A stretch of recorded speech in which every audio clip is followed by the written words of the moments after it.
topic, getting to know about plants, I am going to discuss about the two different parts of the plant, the stem and the leaf.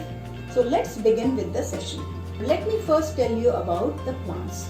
The plants are the green living character that we see around us. They are of great importance to us because they are the producer of the food. Apart from the food, we get other things from the plants. Now let's see about the different parts of the plant.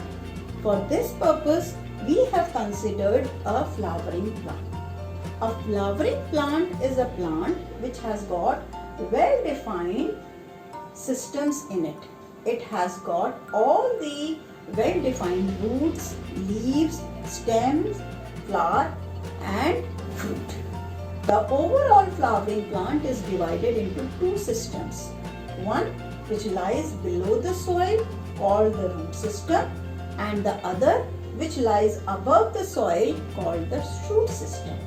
The root system consists of the main roots, the lateral roots and the root tip, whereas the shoot system has the stem, the leaves, the flower and the fruit. In the shoot system, the stem is the part of the shoot system that provides a mechanical support to the plant that helps the plant to stand erect, and it also helps in the conduction of material. Conduction of material means transporting the material from one part of the another. It transports the water from roots to the leaves and the prepared food from the leaves to the different parts of the plant. In general, the characteristics are that most of the stems are above the ground. They are giving a support to the leaves and the flowers, and they have nodes and internodes. Nodes are the point on the stem from which a new leaf or a branch grows, and the internode is the distance between the two nodes. Now let's see the structure of the stem and its function. Already I have discussed the structure, that it gives a mechanical support, and let's see what is its function. It gives a support to the leaves, branches and flower. It holds them to stand in such a way that they get exposed to maximum sunlight, and they transfer the substances between the roots and the stem. There are certain plants which do some extra functions in them by modifying themselves in some or the other form. Let's see what are they. The modification of stem, in this case, in some plants, the stem get modified for the storage of food. They are generally the plants which are growing the stem underground, and they store the food in them. For example, the potato, the onion, the ginger. They all are underground modified stem for the storage of food. In some plants, though they are performing for the extra support to the plant. If the plant have a stem which is very weak and cannot stand erect, under that condition, there are some coily, wiry-like structure that grows from the node point. They are called as tendrils, and these coil themselves towards the neighboring object and provide an extra support for the plants to stand erect. For example, in case of the grapevine, there is the stem tendril which climbs to the neighboring object to give a support to the plant. Now the third kind of modification which is taking place in the stem is for the storage of water and for the food synthesis. This takes place in those plants which generally grow in the area where there is scarcity of water. For example, in desert area. In such kind of plants, the stem are modified themselves.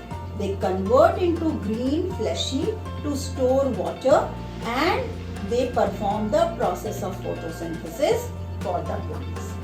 This way they are being modified. The example of this one is the cactus plant. There is another modification of the stem for the protection of the plant from the animals. In such cases, they are converted into very woody, thorny like structures called spines to protect themselves from the animals. For example, rose plants and bougainvillea. After the stem, let's see the next part of the plant, which is the leaf. A leaf is the flattened green outgrowth from the stem of the plant. The characteristic of the leaves is that they are mostly green in color, they are flat and broad, and they are of different shapes and sizes.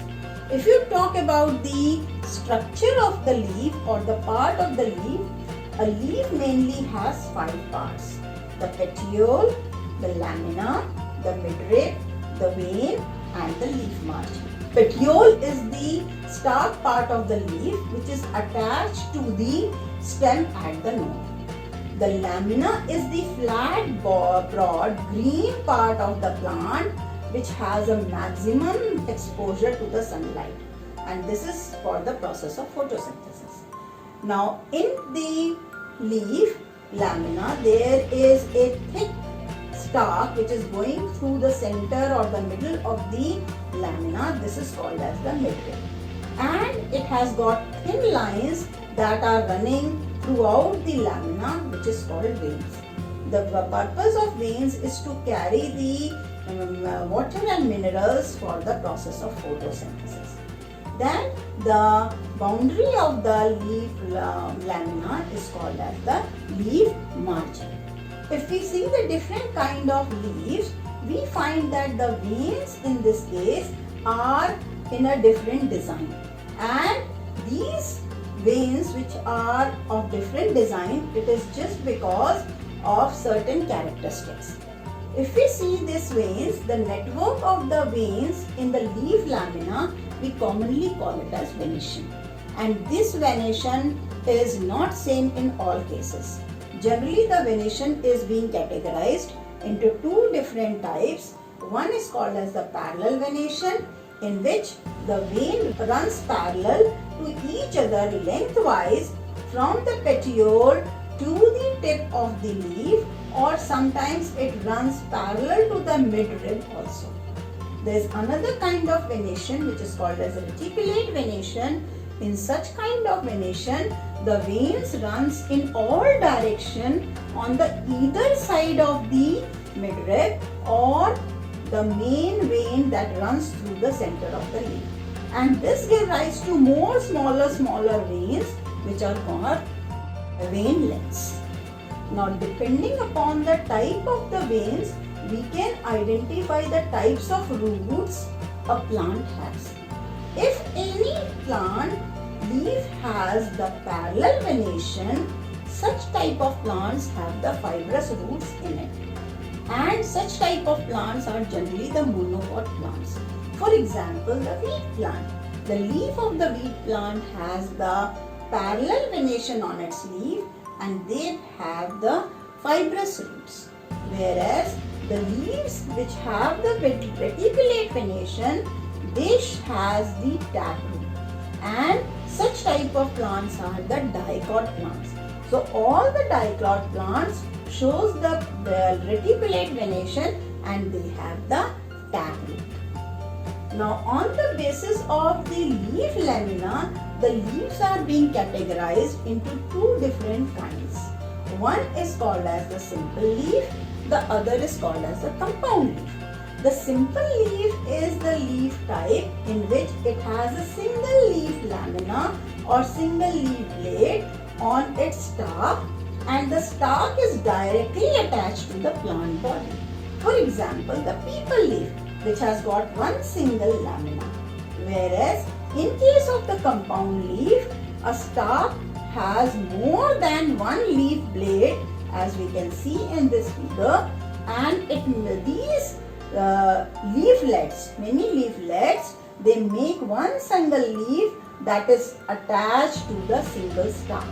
For example, the rose leaf, the neem leaf and the tamarind leaf. Now let's see to the next part of this one is the function of the leaves. The function of leaf, there are two main functions. One is photosynthesis, in which the green plants are preparing the food, and the other function is transpiration, in which the plant release out the excess of water through the leaves. Now let's see the main function, the photosynthesis. Photosynthesis is the process in which the green plants make the food in presence of sunlight using the carbon dioxide from the air and the water absorbed by the roots from the soil. The main conditions for the photosynthesis are sunlight, chlorophyll, carbon dioxide and water. And during this whole process, the carbon dioxide combines with water in presence of sunlight and chlorophyll and convert it into the food, which is in form of starch, and release out oxygen. By this process, all the green plants manufacture the food, hence they are called as the producer. The another function of the leaf is the transpiration. Transpiration is a process that is taking place continuously in the green plants, where they release the excess of water from the leaves in form of water vapor into the atmosphere through the tiny holes which are called as stomata. If we take a potted plant and if we cover a portion of it with a polythene bag, and if we water that plant continuously, after 3-4 days we find that inside the polythene bag there are plenty of water droplets collected. This is because the leaves are continuously releasing out the water vapor, which get condensed and convert into the tiny droplets. And due to this reason, the shades of the tree are comparatively cool. Or sometimes when you visit to an area which has plenty of tree, there the temperature of the atmosphere is comparatively less. It is just because of the transpiration process. The transpiration process also helps in the water cycle which is taking place in nature. Now, apart from these two functions, photosynthesis and transpiration, the leaves also perform some extra function by modifying themselves. So let's see how do the leaves modify to perform some other functions. The first is modification of leaves as spines in case of the desert plants. There are certain plants which are growing in the desert, and we all know that in desert there is a scarcity of water. The function of leaf is to prepare food and do the process of transpiration. During the transpiration, they lose the water from the plant body. So, to prevent the loss of water from the desert plant, the leaves in such type of plants convert into spines and prevent the process of transpiration. For example, in case of cactus plant. In case of the cactus plants, the leaves are being converted into spines and prevent the process of transpiration. Hence, the water remains in the plant body and help them to survive. The another modification of the leaf is as the leaf tendril. For some plants which are having very weak stem, and those such type of plants, they give a mechanical support by growing a coily structure instead of the leaves, and they provide the extra support by climbing to the neighboring objects. So, for example, the pea plant. The pea plant have got the leaf tendrils which are growing and giving a support to them. The next kind of modification of the leaf is to catch the insects in some of the plants. There are certain kind of plants which are growing in the swampy areas where they are unable to get sufficient amount of nitrogen from the soil. Under those conditions, the leaves are converted into a funnel-like structure and they catch these insects in these structures and absorb the nitrogenous component from these insects to fulfill the requirement of the nitrogen by the plant. Example is pitcher plant. So in this way, there is the modification of the leaf to fulfill the requirement of the nitrogen by the plants. So in this session, we have discussed about the stem, its structure, what are the different functions of it. Then we have discussed about the leaf, the structure of the leaf, its venation, its type, how to identify the venation and the type of plant, the different types of leaves on the basis of the lamina and the function of the leaf, the process of photosynthesis and transpiration. Thank you.